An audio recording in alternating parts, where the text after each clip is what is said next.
Senador, hace una semana que asumió el gobierno prácticamente, la actividad es muy intensa. ¿Qué desafíos ve usted en el Partido Colorado como parte de la coalición, en el Parlamento, los desafíos que se plantean?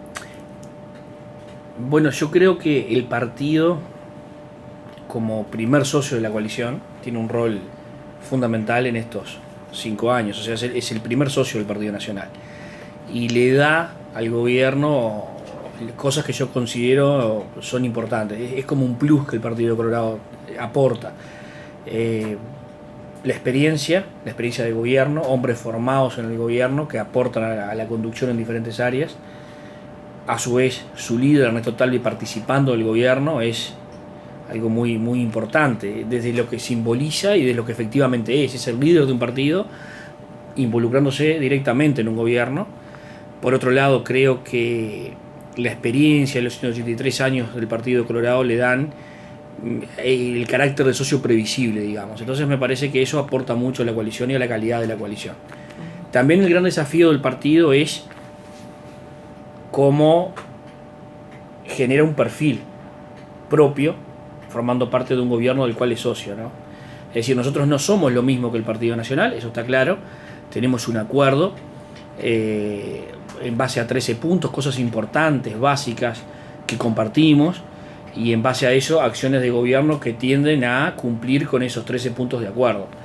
Pero lógicamente somos dos partidos diferentes, si no seríamos el mismo partido. Y la coalición se centra en aquellas cosas en las que tenemos contacto. Hay otras en las que tenemos matices o visiones diferentes. Entonces creo que el gran desafío del Partido de Colorado está en ser ese primer socio, el socio confiable, el socio leal al Partido Nacional en estos 5 años, sin perder su identidad, sin desdibujarse y siendo fiel a sus principios y valores. Esa es la justa medida y es desde mi punto de vista, esto es personal, ¿no?, el desafío que el partido tiene en los próximos 5 años, ¿no? Creo que eso también asegura mínimos, asegura determinadas garantías, asegura que el Partido Colorado siempre va a estar vigilante de algunos principios, de algunos valores que forman parte de nuestra causa, y creo que eso también enriquece al gobierno de estos 5 años. Pero creo que allí está el justo equilibrio, ¿no? Los socios confiables, los socios leales, los predecibles, pero que no se desdibujan, que siguen siendo el Partido Colorado de siempre, con sus principios, con sus valores, ¿no?, con esa identidad vallista. Creo que ahí está el punto y el desafío del Partido Colorado es ese, para mí. Hoy en el Partido Colorado se da una disputa interna que está vinculado con las designaciones. Ernesto Talvi tomó la decisión de que, que no estén familiares de líderes políticos en los cargos públicos. Esto le significó allí un choque que dura hasta hoy día con el actual senador Julio María Sanguinetti. ¿Cómo se resuelve este conflicto y cuál es el fundamento de Talvi para decir, no hijos de líderes políticos en los cargos? Bueno, es una posición que Ernesto tuvo desde que llegó a la política, ¿no? Él cree que las personas que tienen el perfil determinado para ocupar posiciones son las que deben estar allí. Aquí hay designaciones que hace nuestro sector Ciudadanos y hay designaciones que hace el sector ballistas. Y cada uno tiene derecho a tener los criterios que entienda para designar a sus personas. Acá en este caso, como esta teórica designación, que todavía no está confirmada, sería en un área que necesita la firma del ministro, esto, entiende Ernesto, va en contra de las cosas que pregona, va en contra de las cosas en las que cree, va en contra de sus principios. Es una decisión que el ministro ha tomado. Yo obviamente como líder de Ciudadanos lo respaldo. Y habrá que ver cómo se soluciona la situación, que también es resorte del presidente de la República, pero no, por ahora, por lo menos esto no ha generado un problema interno importante dentro del Partido Colorado. Es una opinión o un matiz con respecto a un caso muy puntual. En el resto de las cosas el Partido Colorado sigue trabajando en coordinación, sigue trabajando, ¿verdad?, alineado en los grandes temas. No advierto yo allí fisuras. Obviamente hay un liderazgo de Ciudadanos porque es quien tiene las mayorías en todos los ámbitos: convención nacionales, convenciones departamentales, ejecutivo nacional, bancada parlamentaria. Entonces naturalmente la conducción va por la línea que Ciudadanos marca, pero no advierto problemas ni tampoco un problema personal entre Sanguinetti y Talvi, ¿no? Es un matiz y un punto de vista con respecto a este punto como los podrá ver en otro, ¿no? Lo refería porque el viernes pasado Pinar, que responde al senador Julio María Sanguinetti, sacó una nota que se titulaba La censura de Talvi y además adjuntaba el currículum de el doctor Julio María Sanguinetti, Julio Luis Sanguinetti, el hijo del senador. Era un poco por ahí, ¿no? Es decir, para esa designación se necesita la firma de Ernesto Talvi. Sí, y no olvidemos que son cargos de confianza política, ¿no? Son cargos que las personas se designan, ¿verdad?, por confianza política. Quiero decir, hay otras áreas donde, bueno, las formas de acceso a la función pública son diferentes, ¿no? Tienen que ver con lo técnico, tienen que ver con designar de otro modo. Aquí es una cuota política que debe asignarse y, bueno, la visión de Ernesto a priori es esa. Hay que ver cómo esto evoluciona. La realidad es que todavía arriba de la mesa no está planteado esto, ¿no? No hemos llegado a esa etapa en la que se llenen estos cargos e insisto, creo que tendrá que ver también mucho cómo lo define el presidente de la República. ¿Está conforme el Partido Colorado con el conjunto de cargos que le ha tocado en la administración del Estado? Bueno, han habido varias etapas. En la primera nosotros estamos digamos que vamos en 3 etapas, van por ahora. En la primera etapa nosotros quedamos conformes porque nos tocaron funciones relevantes para nosotros. El Ministerio de Turismo, que mueve 2.000 millones de dólares por año, genera el turismo en el Uruguay 2.000 millones de dólares por año. El Ministerio de Ganadería, Talvi decía, nuestro petróleo es el campo. La reactivación del país productivo está en manos de ciudadanos. La conducción de la educación con Robert Silva es una tarea muy importante, yo creo que de las más importantes que va a tener el próximo gobierno. Nosotros apostamos mucho el trabajo de Robert allí como la persona indicada para llevar adelante estas transformaciones, y nuestro líder Ernesto Talvi al frente de la Cancillería apuntando a transformar aún más en una economía, en una diplomacia más con visión económica, comercial, todo lo que tiene que ver con el servicio exterior. Entonces, y esas fueron banderas de campaña, o sea, la educación fue el buque insignia de nuestra campaña electoral, las cuestiones vinculadas al país productivo, la posibilidad de colocar producto y trabajo de los uruguayos en el mundo fueron partes centrales de nuestro discurso y de nuestro programa de gobierno, así que allí tenemos una gran oportunidad de hacer cosas. Por ahí estamos bien conformes. Luego hay una etapa que tuvo que ver con las direcciones nacionales a nivel de los ministerios, donde yo mismo señalé en algún momento que el partido tiene cuadros suficientes para aspirar a mejores posiciones, no más cargos, ni más ni menos, no es cuestión de números, sino a mejores posiciones. Y bueno, ahora llegó la etapa de los entes, de las empresas públicas, servicios descentralizados. Allí, digamos, esto es por cociente decreciente, quiero decir, para que se entienda, quien está escuchando y viendo, esto es de acuerdo a los votos, ¿no? A los votos que cada partido tuvo se van asignando las posiciones. Hay una serie de posiciones que se distribuyen por un criterio electoral.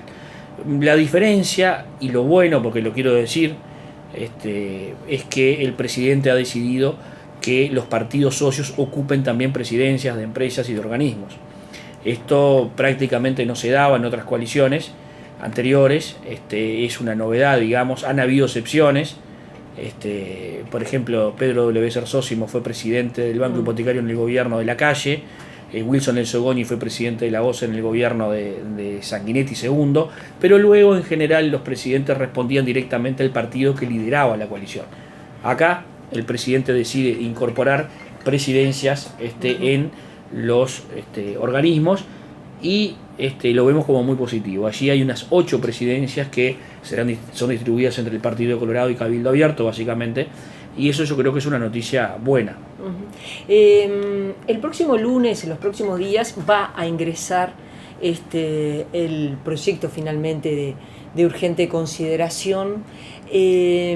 ¿Cómo va a ser en el caso del Partido Colorado, de Ciudadanos, el estudio, el manejo de este proyecto? Se ha trabajado durante todo este tiempo para incorporar desde las diferencias hasta la posibilidad de eliminar artículos. ¿Con qué expectativa llegan a este proyecto? Y bueno, el sistema que vamos a aplicar es el mismo que tuvimos para el trabajo del anteproyecto, el borrador original, ¿no? Nosotros, una vez que tengamos la devolución del Poder Ejecutivo, lo que va a ser el proyecto de ley, vamos a convocar nuevamente a los mismos equipos que trabajamos originalmente.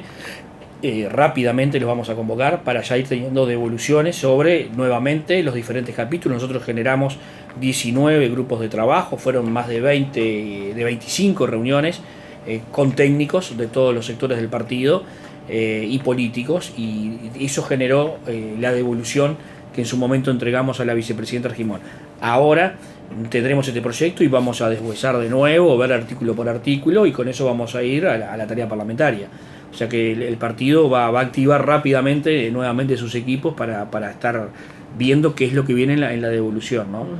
Con la expectativa de que aquello que el Partido Colorado planteó haya sido contemplado. Claro, estoy pensando ANCAP y educación como dos temas importantes. Tenemos esa expectativa, creo que hay muchos cambios en educación que van a ser tenidos en cuenta, luego habrá que ver, hay un tema allí polémico por ahora que es la desmonopolización de ANCAP, tal cual como fue redactado, por lo menos en el borrador original, hay que ver cómo esto llega.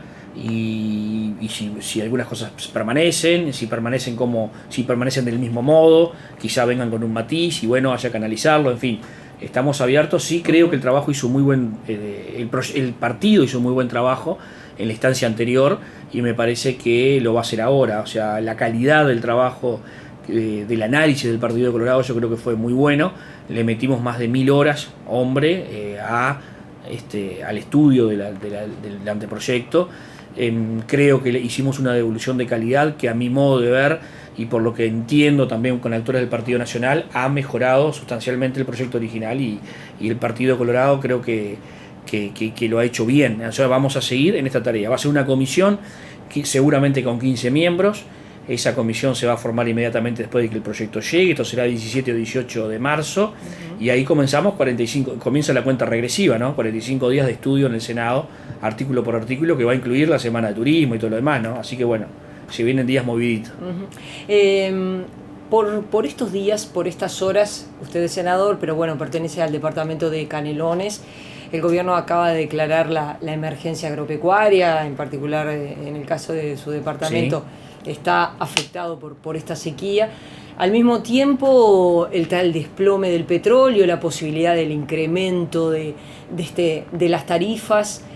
Por un lado, ¿cree que sería positivo que efectivamente las tarifas finalmente se incrementaran ante esta situación que se ha dado por un lado la situación del sector agropecuario, la caída del precio del petróleo? Bueno, hay que ser muy prudentes en esto, porque la caja está complicada. Es decir, el Uruguay tiene un déficit muy importante, el margen de maniobra es muy escaso. Sin duda que en un momento en que se están realizando algunas cosechas en particular, ¿no? Comienza la zafra del arroz, en fin, estamos en momentos en muchos sectores de mucha actividad, donde este insumo, el combustible, por ejemplo, va a ser muy utilizado. La situación complicada en materia de sequía, que afecta muy especialmente al sur, pero que en realidad está complicando en muchos lugares, son todas cuestiones a tener en cuenta. Creo que eso es lo que ha hecho que se vaya dilatando la decisión, digamos, analizando todas estas variables, la posibilidad dada la baja del petróleo, pero también sube el dólar. Entonces hay que ver allí cuál es el equilibrio que puede tener el gobierno para que, no sé, ojalá y no sea, y el ajuste sea lo menor posible, y ojalá en algunos casos sea nulo, no exista, pero bueno, eso está en manos del equipo económico. Yo obviamente creo que hay una necesidad imperiosa de que los costos, que la estructura de costos del Uruguay se vaya adecuando, de que no aumenten estos costos, pero uno es consciente de la realidad fiscal que el país tiene. Entonces todos estos elementos, apenas algún puntito, tocan de manera importante la recaudación. Entonces hay que tener mucho cuidado. Sí quiero destacar la rápida acción del gobierno en cuanto a la emergencia, porque eso también supone el uso de recursos por 8 millones de dólares. Es una plata importante que se libera para atender a los productores. Creo que aquí el déficit hídrico viene desde noviembre, los problemas vienen desde noviembre. Yo creo que ha reaccionado muy bien, que ha estado rápido reflejos, digamos, el gobierno y en particular el Ministerio de Ganadería atendiendo rápidamente esta situación de los productores, ¿no? Creo que eso también se ha demostrado en otras áreas del gobierno, pero me parece eso importante. Es evidente que bueno, el crecimiento del dólar es algo que responde a lo que está pasando en el mundo. Sin embargo, las críticas, bueno, y en este caso está allí el ministro Uriarte, es que desde el gobierno se ha insistido mucho que se quería un gobierno, un dólar alto, y uno de los que ha señalado esto ha sido el propio ministro de Ganadería, que ha dicho, bueno, era lo que ansiábamos, un dólar alto, pero bueno, esto tiene sus bemoles, ¿no? Por supuesto, nosotros creemos que hay una especie de atraso cambiario, siempre lo dijimos, porque cuando nosotros nos comparamos con la región y con los países con los que competimos, nuestro tipo de cambio complicaba la competitividad. Por cierto que el concepto de competitividad es mucho más amplio que el valor del dólar, si no sería muy fácil, con un dólar caro seríamos siempre competitivos, ¿no? Pasa por otros lados también. Pero la situación del dólar era una a tener en cuenta. Aquí no hay una decisión del gobierno de aumentar el dólar, eso está claro, esto viene por situaciones exógenas, por lo que se está viviendo a nivel mundial. El dólar ha subido en todo el mundo y particularmente en la región, que es lo que tenemos que ver nosotros, cómo viene en Argentina, cómo viene en Brasil.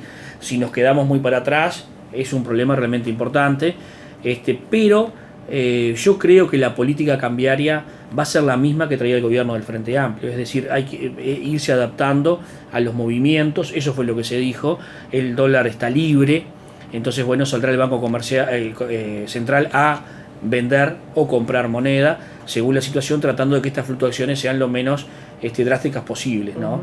No hay que perder de vista que hay un endeudamiento de las economías domésticas importante en dólares.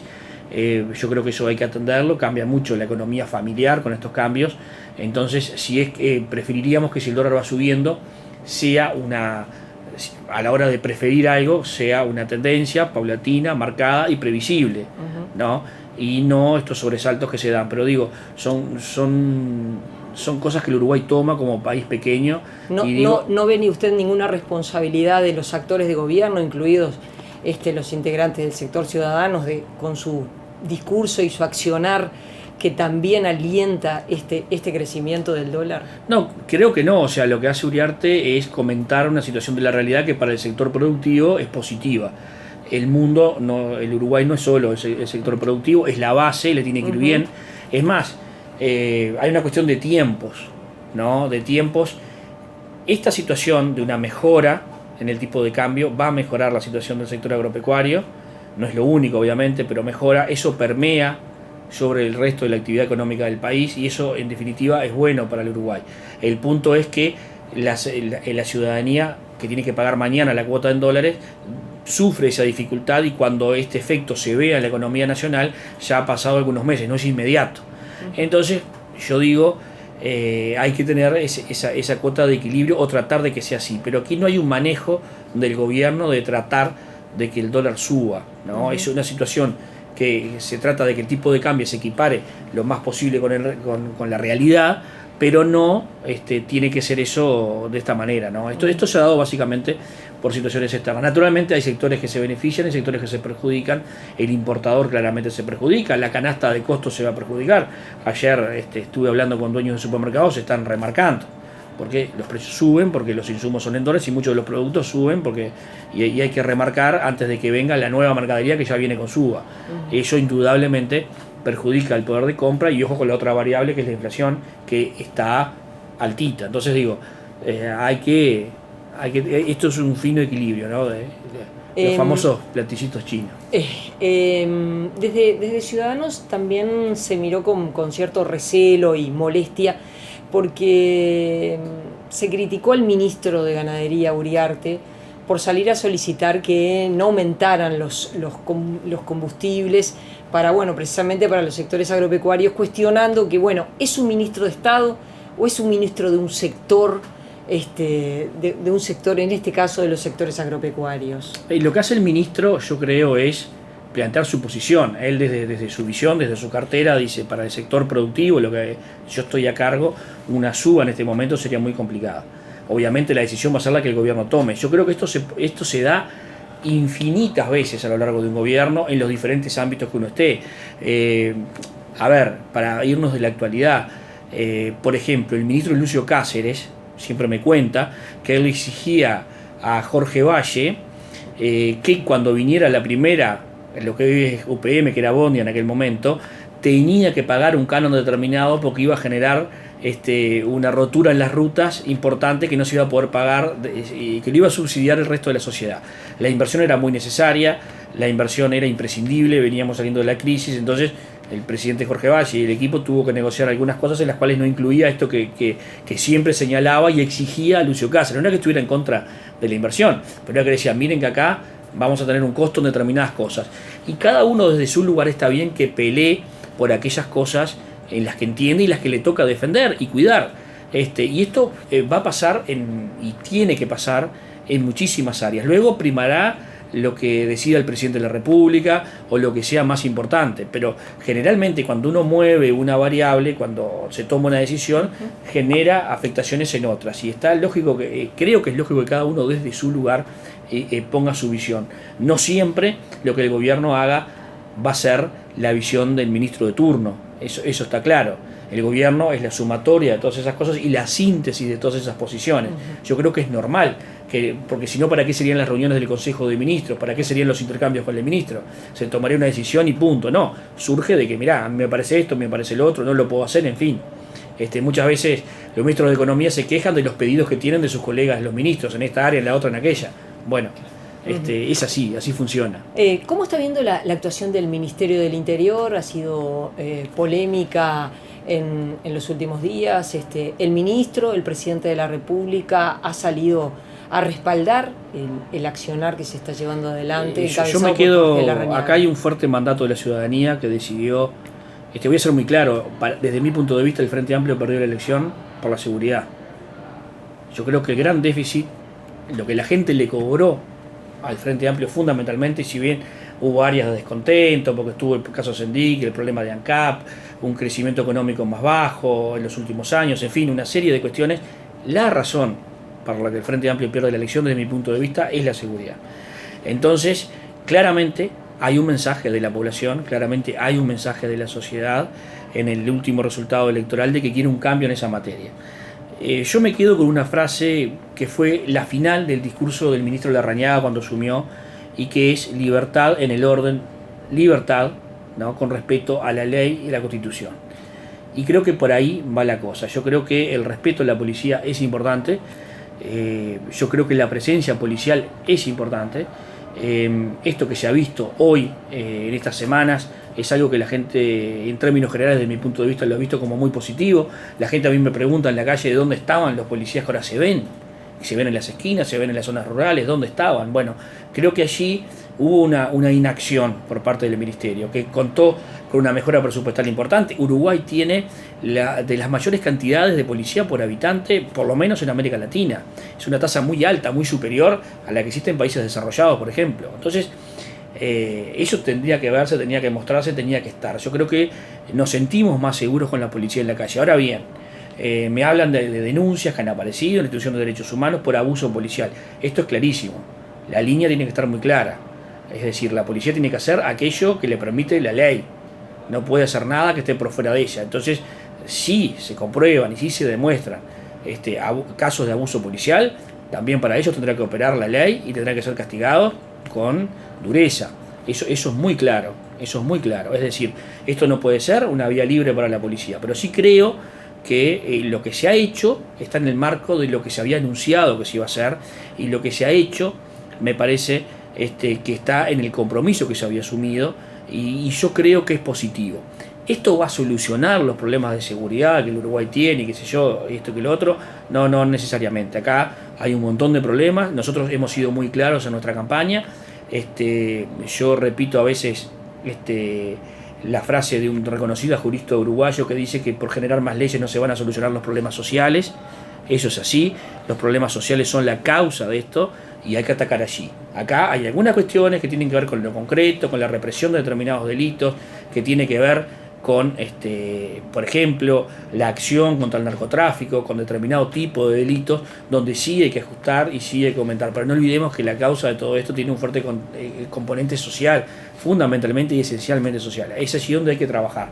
Incluso nosotros en la ley de urgente consideración sumamos algunas cosas, un capítulo entero que tiene que ver con cárceles.